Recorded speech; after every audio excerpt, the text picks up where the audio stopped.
Olá pessoal, tudo bem? Estou aqui mais uma vez para poder gravar um vídeo, né, a respeito de como se estima a deformação que surge numa viga de madeira, né? Eh, tá. Então aqui tem um exemplo, né, de um telhado que a gente está fazendo e tudo mais, tá certo? Eh, Essa peça aqui mais no alto, né, é a cumieira, a peça do centro da casa, né? Aqui tem uma terça e aqui em primeiro plano aqui, ó, tem outra terça, beleza? E ali mais embaixo, né? Aqui mais embaixo aqui tem outra, uma peça lateral, né? A gente já viu que a deformação que surge numa viga dessa depende de alguns fatores, né? Quais são eles? Depende da madeira, né? Ou seja, do modo de elasticidade, certo? Depende da geometria da madeira, certo? Se for uma madeira, né? É, com geometria circular, né? Cônica, né? Se for roliça, por exemplo, né? Ela vai resistir um pouco mais, né? Do que a madeira retangular, ok? Se for circular, ela resiste um pouco mais. Por quê? Porque o modo de elasticidade porque o momento de inércia é maior, né? Então, o momento de inércia de uma viga roliça é um pouco maior do que de uma peça retangular, né? Dependendo da espessura, né? Da altura e do diâmetro, ok? Então, para uma peça de 14 como essa aqui e uma peça de 14 de diâmetro de roliça, a roliça resiste mais, certo? Mesmo sendo de eucalipto, né? Por exemplo. Então, depende do que? Do vão livre também. A gente viu que o vão livre importa muito também. Depende também da carga que está atuando nesse vão livre. Então, tem basicamente três fatores, né? Ou quatro, na verdade, né? A madeira, né? Qual é o tipo de madeira? Garapa, IP. Qual que é a geometria da madeira? Então, é outro fator, segundo fator, né? Terceiro fator é o vão livre, ok? E, claro, a carga que a gente não pode deixar de considerar, que é um quarto fator, né? Então, tem basicamente quatro fatores aí, né? Ok. Nesse caso aqui, ó, vamos para as medidas, né? Essa parte da casa aqui, ó, a gente quer estimar a deformação que vai surgir nessa. Deixa eu trocar de cor aqui. A gente quer estimar a deformação que surge nessa viga, ah, né, quando foi colocada a carga aqui nessa viga, né? Então ela vai deformar um pouco aqui, né? E claro, eu desenhei exagerado aqui, mas basicamente é isso. A deformação que vai surgir vertical no sentido de cima para baixo, né? Beleza. Então haverá uma deformação negativa aqui, né? Para baixo aqui, certo? Perfeito. Com isso, esse vão livre aqui, né? É 4,40, 4,40 metros, beleza? Que mais? As terças estão equidistantes, né? Elas têm uma distância de 1,65 m, então desse ponto até isso aqui é 1,65 m, beleza? Então a gente já tem uma área para calcular a carga aí, né? Show. Então, 1,65 m, beleza? 1,65 m. Que mais? E a madeira é a inhaíba. Inhaíba, beleza? Inhaíba. A gente vai procurar no IPT, né? Qual que é a resistência, né? O modo de elasticidade dessa madeira aqui, beleza? Ok, então vamos dar um Google aí, né? E procurar lá no IPT. Vamos abrir aqui IPT. Vamos lá, Inhaíba, propriedades mecânicas, né? Nós vamos achar aqui, ó, que ela tem o nome, né? Ela é conhecida como jarana, aqui a gente conhece ela como Inhaíba. Aqui tá falando, né? Outros nomes populares, Inhaíba do Rego, Inhaíba vermelha. Tá, então vamos considerar ela. O que que a gente precisa? A gente precisa do modo de elasticidade médio. Por quê? Porque aqui na NBR 7190 está dizendo, ó, nas verificações de estado limite de serviço. O que que é isso? É a verificação que estima a deformação, né, que haverá numa viga, né, ou num pilar, a vibração que haverá numa viga e tudo mais, né. Então, na verificação do estado limite de serviço, deve ser considerado o modo de elasticidade médio. Então, a gente precisa do modo de elasticidade dessa madeira que a gente tá colocando aqui no telhado, né. E a gente está vendo aqui, ó, que o modo de elasticidade tá aqui, né, 13.631 MPa. Então, tá aqui o modo de elasticidade à flexão, né? Vai utilizar esse valor aqui. Claro que aqui é madeira verde, né? Então vamos lá, né? A gente vai utilizar os valores que estão associados à flexão, né, da madeira, beleza? Que nesse caso, né, o modo de elasticidade da madeira, que é a Inhaíba, né, conhecido como jarana aqui, pelo IPT, né? Nesse caso aqui é vamos lá, de 13.631 MPa, beleza? A gente precisa passar de MPa para quilograma-força por centímetro quadrado, né? Certo? Então, basta multiplicar por 10 ali, né? Entendeu? Então, isso aqui vai dar 136 mil, né? Isso. Ok, então a gente já tem esse valor, né? 13.631. Ok, vamos lá. Como aqui a normal disse, né, que não precisa mais, né, multiplicar o modo de elasticidade pelo CAMOD, né? Então a gente vai utilizar esse valor como média, né? Então, a gente já tem o modo de elasticidade, que foi de 13.631. Vamos lá de novo aqui. 13.631. 13.631 MPa, megapascal, né?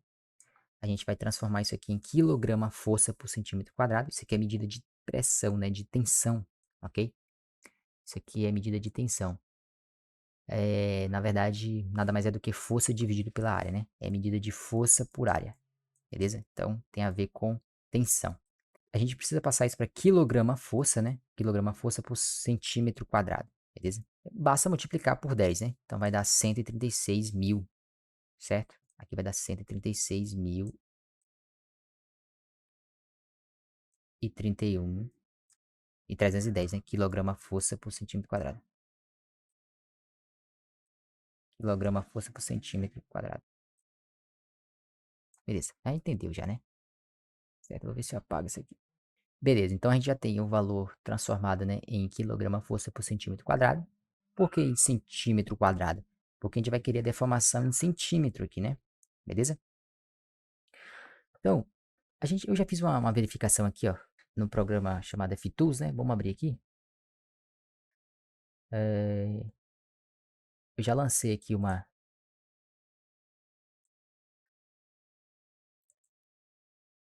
já lancei um exemplo aqui no programa FTools, né?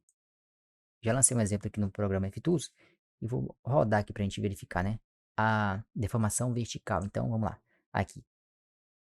Tem um pequeno balanço aqui que eu não falei, mas, enfim, de 1 metro, né? Ele vai interferir, claro, na flecha, mas a gente vai desconsiderar ele na hora que a gente for fazer o cálculo aqui manual. Então, aqui tá dando, esse aqui é em centímetro, né? Deformação em centímetro. Tá dando 2,03 centímetros, beleza? A gente vai desconsiderar aqui o balanço na hora que a gente for fazer o cálculo à mão, beleza? Vamos imaginar que isso aqui é um vão livre, né? Tá biapoiado, né? Perfeito. Então, vamos lá. Como que se estima, né, a deformação?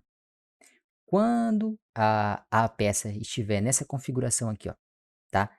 Biapoiada, né? Sem balanço, ah, sem sem estar apoiada em 3 apoios, né? Digamos assim, tá só em 2 apoios, aqui e aqui. E ela tem um balanço aqui, né? Tem um vão livre aqui, beleza? Como que vai se configurar, né? A equação para verificar a flecha, né?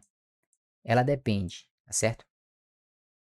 Como eu falei, do modo de elasticidade, que é 13.600 136 mil, na verdade, né? 310, certo? Depende aqui da carga, e a carga a gente não calculou, vamos calcular agora. Nesse caso, eu falei que aqui a largura, né? Desse ponto até esse é de 1,65 m. Então, vamos fazer umas contas aqui, né? Tá? A gente precisa dessa área aqui, né? De atuação dessa peça. Ó, essa cumieira aqui, ó. Como que vai se dar, né? A área de atuação dessa cumieira aqui. Ela vai abocanhar, né? Digamos assim. Ela vai abocanhar metade. Vamos lá. Metade desse 1,65 m do lado, né, que está sendo aqui apresentado na foto. E tem um outro lado aqui que eu não apresentei, né? Que seria desse ponto aqui até esse aqui, ó. Metade desse aqui, né? Então, dessa peça aqui até essa, certo? Tem mais metade. Então, vamos lá. Metade de 1,65. Então, vamos lá, 1,65 dividido por 2, né? Dá 0,82. Mais metade de 1,65. Por quê metade, né? Desse ponto até esse, toda a carga que tiver distribuída aqui nessa região aqui vai ser dividida em 2 apoios. Uma parte, né, vai para cá, ó, e uma outra metade vai para cá. A mesma coisa do lado que não está aparecendo na foto, né? Certo? Esse lado é o lado, né, que a gente está enxergando, mas tem um lado aqui, né? Do lado... A empena é basicamente isso aqui, tá vendo? Tem um lado e tem o outro.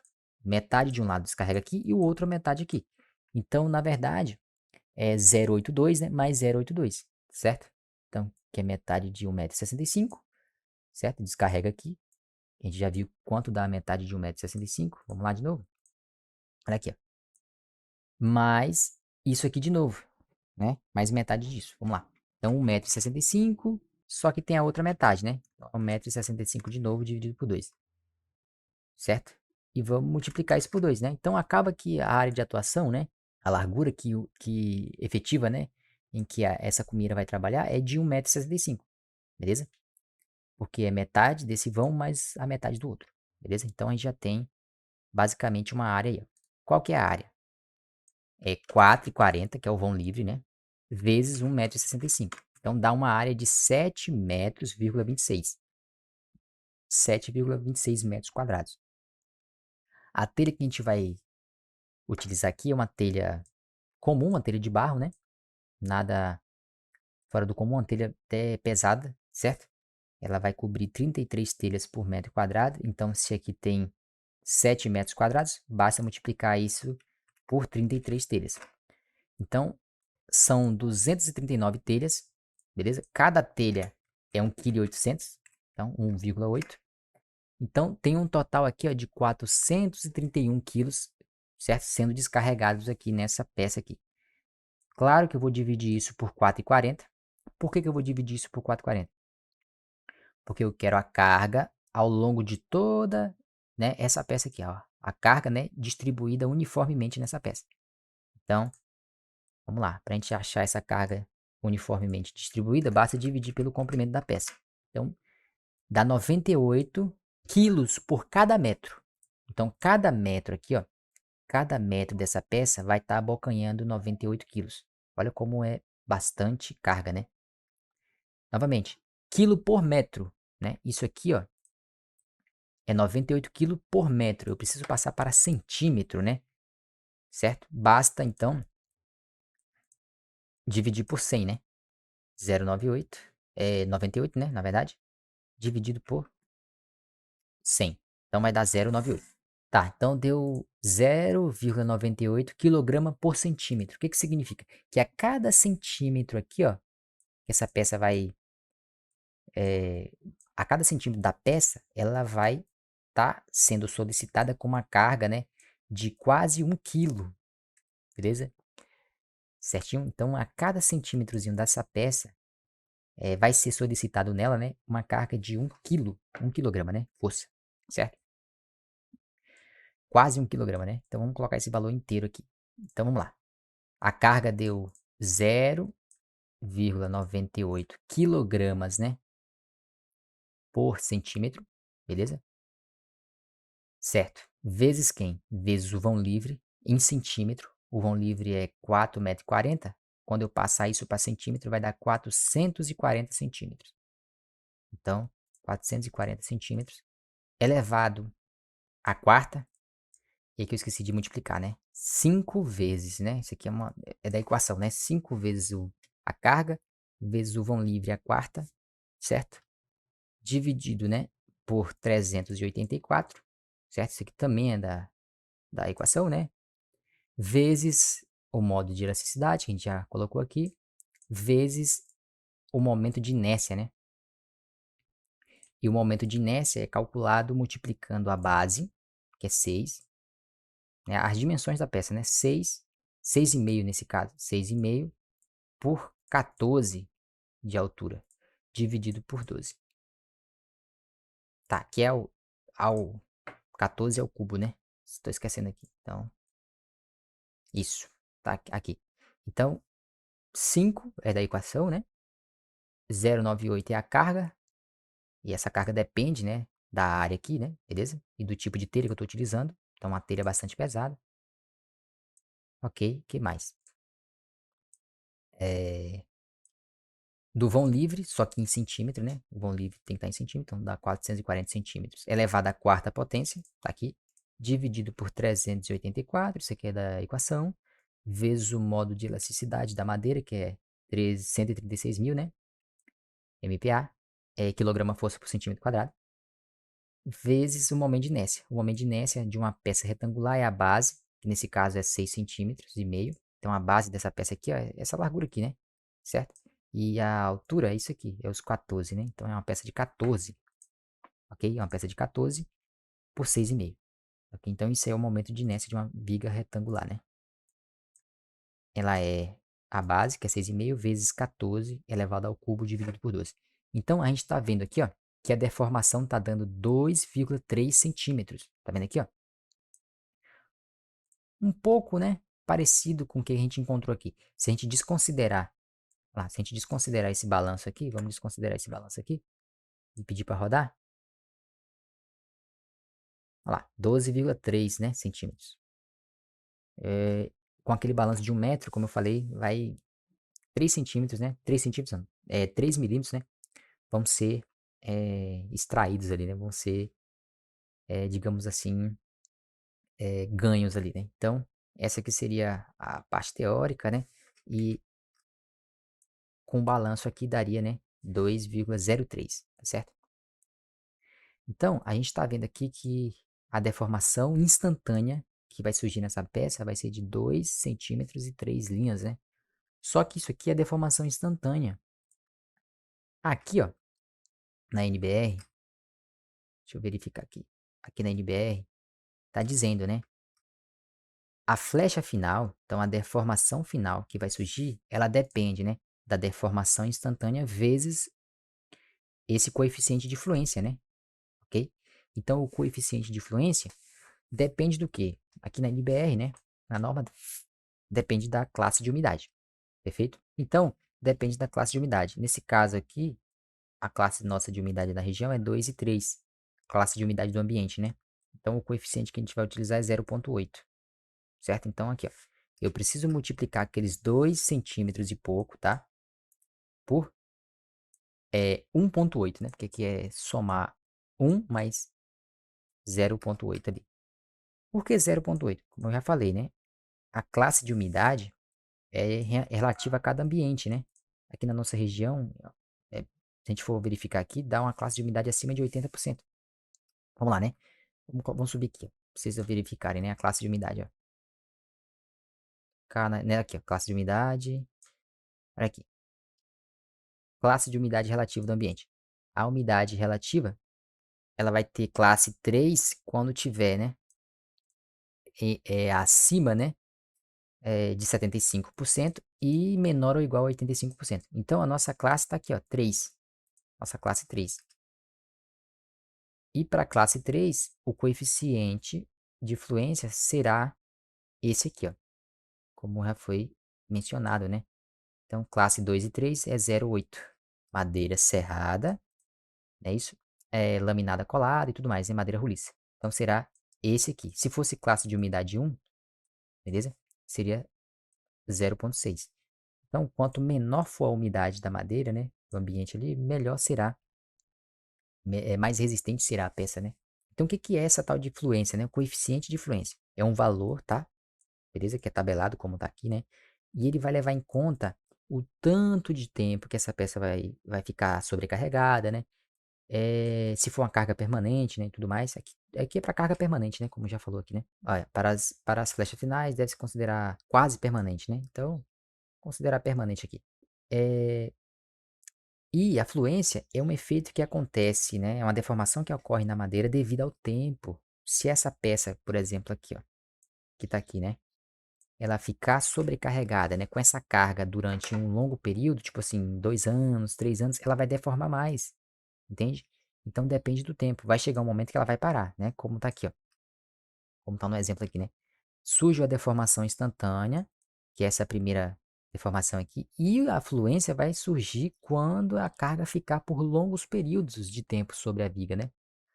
Então, imagina, eu vou fazer uma casa. Então, essa aqui já está feita, por exemplo, essa aqui no final, né? Essa peça aqui nunca mais vai sair dali. Só quando ela, sei lá, apodrecer, né? Então, a gente está considerando que essa peça aqui vai ficar permanentemente aqui, ok? Isso vai fazer o quê? Vai fazer com que essa viga de madeira vai deformando ao longo do tempo, né? Então, esse coeficiente de fluência vai ser fundamental para a gente verificar a deformação final, né? Então, aqui é a deformação instantânea que vai surgir. Então, vamos multiplicar isso tudo por 1,8. Então, claro, né? Aqui a norma está dizendo que o coeficiente de fluência só depende, né, da classe de umidade, né, e do carregamento, beleza? Na verdade, só da classe de umidade, né, e tudo mais, como tá aqui, né? Porém, a gente sabe que cada madeira vai ter uma fluência diferente. Se for IP, por exemplo, se essa madeira for IP, ela vai ter uma deformação menor ao longo do tempo do que uma garapa, do que, sei lá, um angelim. Então, essa madeira em Aíba aqui, no caso aqui, né, para nossa região ser uma região bem úmida, a norma pede para utilizar, né, 0,8. Então, a gente vai ter que somar. Aqui está o coeficiente de influência, né? Aqui, ó. A deformação instantânea, que foi de 2 centímetros e pouco, né, 2,3 centímetros, vai ter que ser multiplicada por 1 mais o coeficiente de influência, que no caso da nossa região é 0,8, devido à classe de umidade, né? Claro. Então, quando a gente somar isso vezes isso aqui, então vai ser 2,3 centímetros vezes 1,8, tá certo? Que vai dar, né, em média, não, né, vai dar um total de 4 centímetros e 2. Então, ao longo de todo o tempo, essa viga vai ir deformando e vai chegar nesse valor aqui. Obviamente que por essa madeira ser em Aíba, a gente pode considerar aqui um valor até abaixo, né? A gente não tem o coeficiente de fluência de fato dessa madeira. Isso aqui é um valor tabelado, né? Que a norma pede se a gente não tiver o valor exato do coeficiente de fluência dessa madeira. Então, cada madeira vai ter um coeficiente menor ou maior. E quanto maior o coeficiente, maior vai ser a deformação, tá certo? Final, né? Quanto menor o coeficiente, menor será a deformação final. Então, a deformação instantânea que a gente acabou de calcular tem que ser multiplicada pelo coeficiente de fluência, né? Ok, e esse tal de coeficiente de fluência, ele leva em conta, no caso na norma aqui está dizendo que leva em conta a, a classe de umidade, né? Mas claro, depende da madeira também. Se for um IP, ela vai deformar menos do que uma Inhaíba, né? Beleza? Então, em média, 4 centímetros, né? Essa viga aqui, né? Vai para os seus 4 centímetros de deformação. Isso é bom ou ruim? Olha, a gente tem um limite, né? Se a gente for considerar, né? 440 centímetros, né? Que é 4 metros e 40, dividido por 300,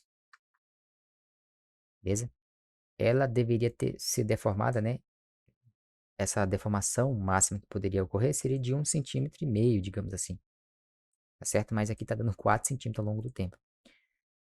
É claro, isso aqui é uma estimativa, né? Mas bem fiel, digamos assim, né? Principalmente para deformação instantânea. Para deformação instantânea aqui, ó, que é esse valor aqui, é isso mesmo, 2 centímetros e alguma coisa, né?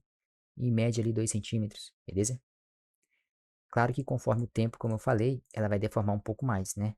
Para os seus 4 centímetros, beleza? Ao longo de toda a vida útil dela, né? Então, essas vigas aqui, né? Tanto essa cumieira, né? Como essa terça aqui, essas duas terças, irão ter em média, essa deformação, né? Ao longo de todo o tempo. Uma deformação instantânea, né? De 2 centímetros e uma deformação ao longo do tempo de 4 centímetros. Então, meio que dobra o valor dessa deformação, né? É quase isso mesmo, tá certo? E aqui, ó, para ilustrar, né, a deformação instantânea, tá vendo aqui, ó, que surge também, né, tá sendo verificada aqui, ó, é 2 centímetros e 3 linhas, né? Então, basicamente é isso, né? Essa equação que eu utilizei aqui, esse jeito de calcular, é para quando as vigas, essas vigas, né, estão numa configuração biapoiada, né? Tem um apoio lá e um apoio aqui, tá vendo? Um apoio nessa parte e um apoio nessa. Se for uma outra configuração, depende de uma outra equação também, né? A gente tem que verificar cada caso, né? Nesse caso, a gente está considerando um vão livre aqui, né? Beleza? É... Ok, deixa eu apagar isso aqui tudo, né? Então, tá aqui. O vão livre, beleza? E essa peça vai deformar aqui em média, né? 2 centímetros instantaneamente e ao longo do tempo 4 centímetros, beleza? Por que isso tudo? Porque o vão é longo, né? E a carga, por sinal, é grande também. É uma carga de 98 quilos por metro. É uma carga muito grande, né? Para uma peça dessa daqui, de apenas 14, né? Ok? Então, se a gente reduzisse a gente trocasse a telha, por exemplo, essa deformação cairia consideravelmente. Ela ia de 4 centímetros ao longo do tempo para 2, digamos assim, dependendo da telha que a gente utilizasse, ok? Então, e por sinal, né, o vão livre é muito grande, é 4 metros, quase 4 metros e meio, ok? Ah, por que que não troca a peça então? Na verdade, a gente já comprou essa peça, na verdade, né? Então essa peça já tá aí, ok? Então essa peça já estava aqui. A gente não pode pedir para o cliente trocar a peça e tudo mais. Essa deformação de 4 centímetros vai surgir ao longo do tempo. E nesse caso aqui, ó, vamos analisar esse caso aqui.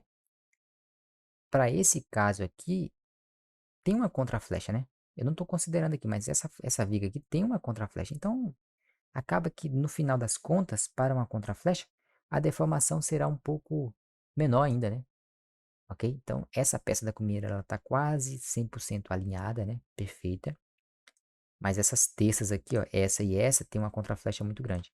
E claro, ela tem algumas, vocês podem verificar aqui, que ela tem eh, algumas deformações, né? Isso aqui prejudica a resistência dela também. Mas não tinha jeito, essas peças aqui foram escolhidas, né? Não tinha outras para se colocar aqui, ok? Mas é isso. Então fica mais um vídeo, né, de como estimar a deformação em uma viga, beleza? Espero ter ajudado de algum jeito. Depois a gente vai ajustando algumas coisas, né, que ficaram para trás aí, beleza? No mais é isso aí.